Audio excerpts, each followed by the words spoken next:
आज हम उपस्थित हैं आपके सामने स्माइल पेपर 7 लेकर। आपने पेपर सॉल्व कर लिया होगा, कर लिया है तो आप ये देख सकते हैं कि आपके आंसर्स किस प्रकार से दिए गए हैं और उन्हें किस प्रकार से दिया जा सकता है ताकि उनसे हम बेहतर मार्क्स प्राप्त कर सकें। और जिन्होंने हल नहीं किया है वो इसे देखकर हल कर सकते हैं। तो चलिए शुरू करते हैं। अब नंबर है प्रश्न नंबर 5 का, क्योंकि 4 तक हमने सॉल्व कर लिया था।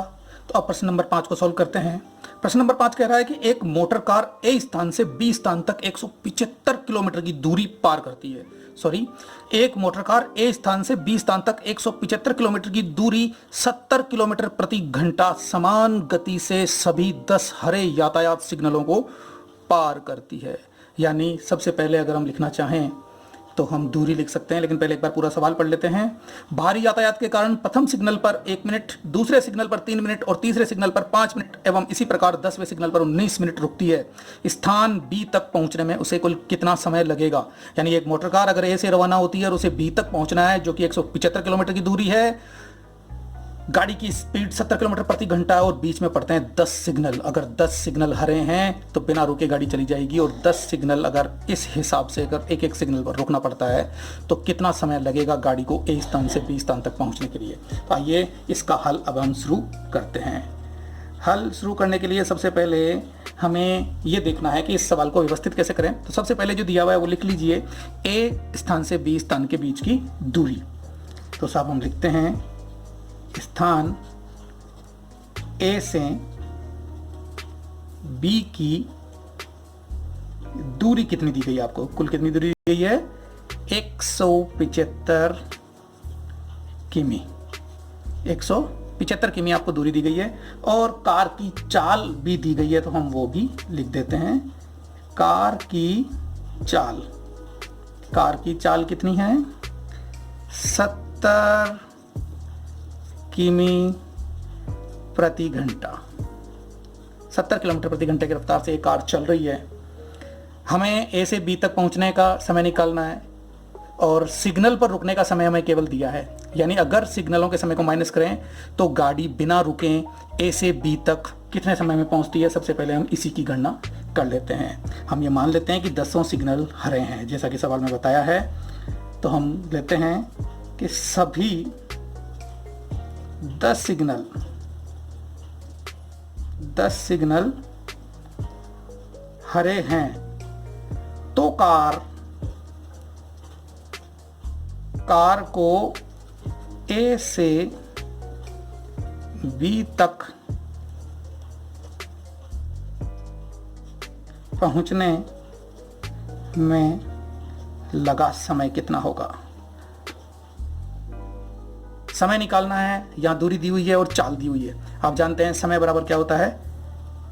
दूरी बटा चाल। तो हम दूरी की जगह दूरी लिख दें, 175, और चाल आपकी है 70। अगर आप इसे डिवाइड करेंगे तो आपको मिलता है 2.5 घंटे, क्योंकि ये समय है। और 2.5 घंटे को हम क्या लिख सकते हैं? 2.5 घंटे को हम लिख सकते हैं 2 घंटे 30 मिनट। ये बात आप अच्छी तरह से जानते हैं। तो अगर कार किसी भी सिग्नल पर रुकती नहीं है तो ये समय हो गया बी स्थान तक पहुंचने का। लेकिन हमें यहाँ पर बताया है कि भारी यातायात के कारण कार प्रथम सिग्नल पर 1 मिनट, दूसरे सिग्नल पर 3 मिनट और तीसरे सिग्नल पर 5 मिनट और इसी प्रकार से 10वें सिग्नल पर 19 मिनट रुकती है। तो चलो इस चीज को भी लिखते हैं। अब सिग्नलों पर लगा जो समय है वो हमें यहां दिया गया है। सिग्नलों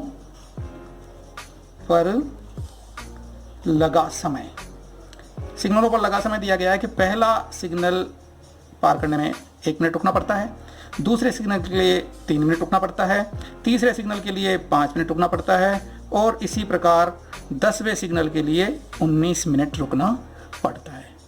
आप यहाँ देख रहे हैं कि 1 और 3 के बीच में 2 का गैप है, 3 और 5 के बीच में 2 का गैप है, यानी कि विषम संख्याएं हैं। तो ये एक तरह से हमारे पास समांतर श्रेणी बन रही है।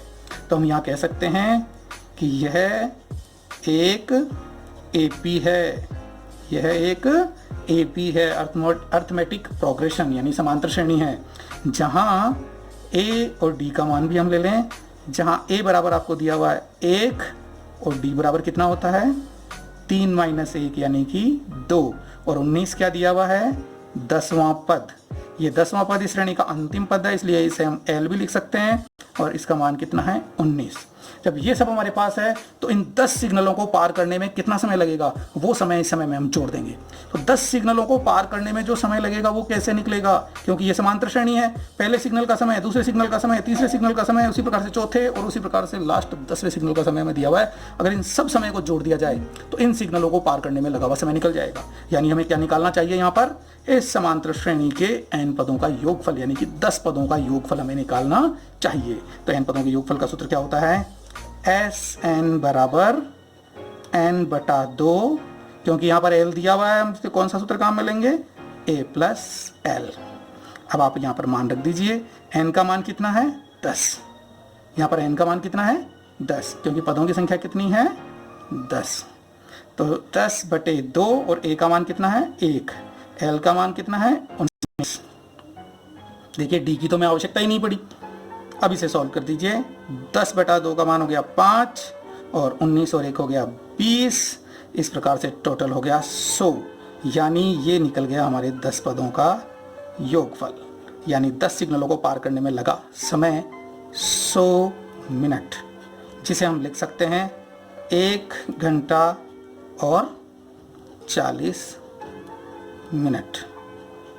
अब हमारा सवाल अभी भी एज इट इज़ है, क्योंकि हमें ये निकालना है कि जब यातायात सिग्नलों पर रुका जाता है तो स्थान B तक पहुंचने में इसे कुल कितना समय लगेगा। तो हम कह सकते हैं कि स्थान B तक पहुंचने में लगा समय जो कितना होगा, 2 घंटे 30 मिनट और 1 घंटे 40 मिनट को हम जोड़ देंगे, 2 घंटा 30 मिनट प्लस 1 घंटा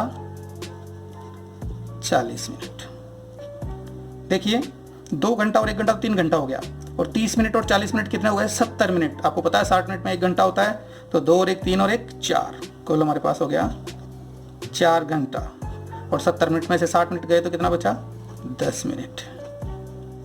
10 मिनट। इस प्रकार से आप इस सवाल को कर सकते हैं। तो ये आपका टोटल समय आ गया जो कार को B स्थान तक पहुंचने में लगा। इस तरह से हम 5वां सवाल भी सॉल्व कर चुके हैं। अब हम लेते हैं प्रश्न नंबर 6। प्रश्न नंबर 6 क्या कह रहा है, K का मान ज्ञात कीजिए यदि बिंदु A, B व C संरेखी हैं। यहाँ बिंदु A, B व C संरेखी हैं, तो हमें K का मान ज्ञात करना है। देखिए यहाँ पर A, B और C 3 बिंदु दिए हैं। संरेखी की कंडीशन आपके पास 2 तरीके से आती है। हम इन तीनों बिंदुओं के बीच की दूरी निकाल लें। तीनों बिंदुओं के बीच की दूरी से तात्पर्य है हम यहाँ निकाल लें AB, BC और AC। अगर ये तीनों दूरियां हम निकाल लेते हैं तो इनमें से किन्हीं 2 दूरियों का योग, कोई सी भी 2 दूरियां हो सकता है, AB प्लस BC हो, उनका योग AC के बराबर हो, या फिर हो सकता है AB प्लस AC हो और उनका योग BC के बराबर हो। इसी प्रकार से हो सकता है BC प्लस AC हो और इनका योग AB के बराबर हो। अब हमें यहाँ पर ये पता नहीं है कि K आने की वजह से हमें वो मान नहीं मिलेगा कि कौन सा मान सबसे बड़ा है जिसे हम बाकी 2 दूरियों के योग के बराबर करके उसको संरेखी सिद्ध कर सकें। यहाँ पर हमें पहले से दिया है कि ये संरेखी है, इसलिए इस जगह हमारा ये फॉर्मूला काम नहीं करेगा। ये फॉर्मूला काम नहीं करेगा तो देखिए कौन सा फॉर्मूला काम करेगा वो मैं आपको स्पष्ट कर देता हूँ। हमें 3 बिंदुओं से, आप जानते हैं कि एक त्रिभुज होता है जिसके भी 3 बिंदु होते हैं। अगर ये तीनों बिंदु एक त्रिभुज के शीर्ष हैं, अगर ये तीनों बिंदु एक त्रिभुज के शीर्ष हैं तो इसका क्षेत्रफल कुछ ना कुछ निकलेगा, और वो क्षेत्रफल अगर 0 हो जाए, 0 होने का मतलब है इसका क्षेत्रफल अगर 0 हो गया तो ये बिंदु यहाँ आ जाएगा, क्योंकि क्षेत्रफल तो बीच में रहेगा ही नहीं ना। तो जब ये बिंदु यहाँ आ गया तो फिर A, B और C तीनों संरेखी हो जाएंगे। इसलिए यहाँ पर हम जो फॉर्मूला काम लेंगे वो त्रिभुज के क्षेत्रफल का लेंगे। तो आइए हल शुरू करते हैं। 3 बिंदु दिए हुए हैं तो इन तीनों बिंदुओं को ले लेते हैं। माना बिंदु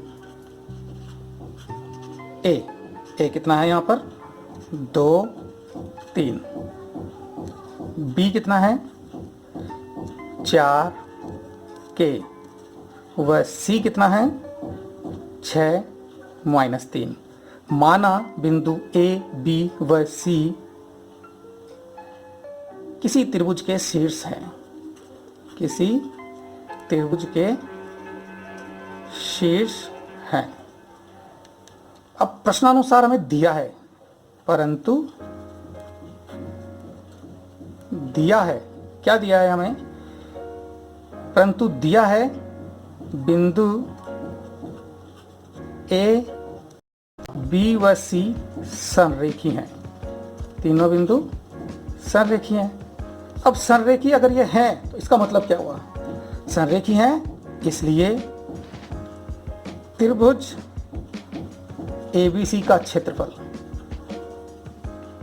इसलिए त्रिभुज ABC का क्षेत्रफल क्या होगा 0 होगा। तो त्रिभुज ABC के क्षेत्रफल का सूत्र क्या है मैं आपको एक बार पहले वो बता देता हूं।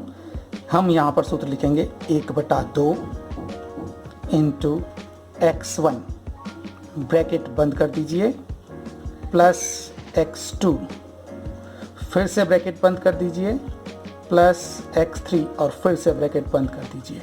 ये क्षेत्रफल होगा बराबर 0 के।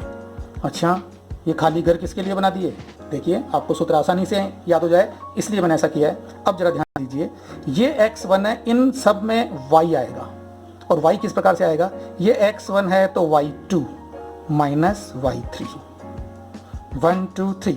अब इसी प्रकार से आगे चलते हैं, एक साइकिल पूरा चलता रहेगा।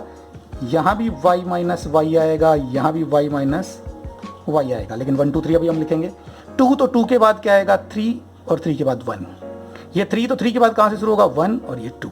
इस प्रकार से हमारा सूत्र कंप्लीट हो गया। ये है अगर 3 बिंदुओं के निर्देशांक दिए हैं तो किसी त्रिभुज के क्षेत्रफल निकालने का सूत्र।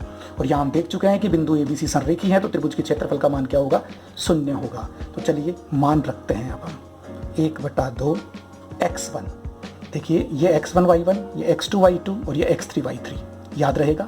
तो x1 हमारे पास कितना है 2, y2 ये 1 है तो ये 2, ये x और ये y यानी x2 और ये y2, तो y2 का मान कितना है k माइनस y3 ये तीसरा बिंदु है तो y इसमें से मिलेगा -3। देखिए माइनस है और यहाँ भी पहले से माइनस है तो ये हो जाएगा प्लस, मैंने मान रख दिया प्लस। अब x2 2 यानी कि दूसरा बिंदु, दूसरे बिंदु में x कौन है 4 तो ये x2 का मान रख दिया। y3 यानी कि -3 आपको समझ में आ रहा होगा। अब ये माइनस है और y1 1 यानी कि पहला बिंदु, पहले बिंदु में y है 3 तो ये -3 प्लस x3 3 यानी तीसरा बिंदु, पहला दूसरा तीसरा, तीसरे बिंदु में x का मान कौन सा है 6 तो x3 का मान हो गया 6। y1 1 यानी पहला बिंदु, पहले बिंदु में y का मान कौन सा है 3 माइनस y2 यानी कि दूसरा बिंदु, दूसरे बिंदु में y का मान कितना है k और इसे बंद कर देते हैं, ये बराबर है 0 के। देखिए 1/2 एज इट इज रहने देता हूँ और इनको सॉल्व करता हूँ। 2 को k से गुणा किया तो 2k प्लस 2 दिया 6 प्लस इस पूरे को सॉल्व कर लूँ 3 और 3 6 जुड़कर माइनस का 6 हो गया तो ये हो गया 4 माइनस 6 प्लस 36 18 माइनस 6k क्योंकि प्लस माइनस माइनस होगा बराबर 0। आप चाहें तो 2 को इधर भेज दें ऑटोमेटिक 0 हो जाएगा। तो इसे सॉल्व करके लिखता हूँ 2k प्लस 18 और 6 कितने हुए 24। ये दोनों गुणा होंगे तो प्लस माइनस माइनस 6 चौक 24 और यहाँ कितना बचा हुआ है 6k बराबर ये 0 2 से गुणा हो गया इधर जाके तो इधर से 2 हट गया। इन दोनों को सॉल्व करता हूँ तो ये 2k है ये 6k है तो मेरे पास क्या बचेगा माइनस का 4k, माइनस का 24 प्लस का 24 कैंसिल हो गया बराबर में दूसरी तरफ क्या बचेगा 0। तो k बराबर 0 बटा -4।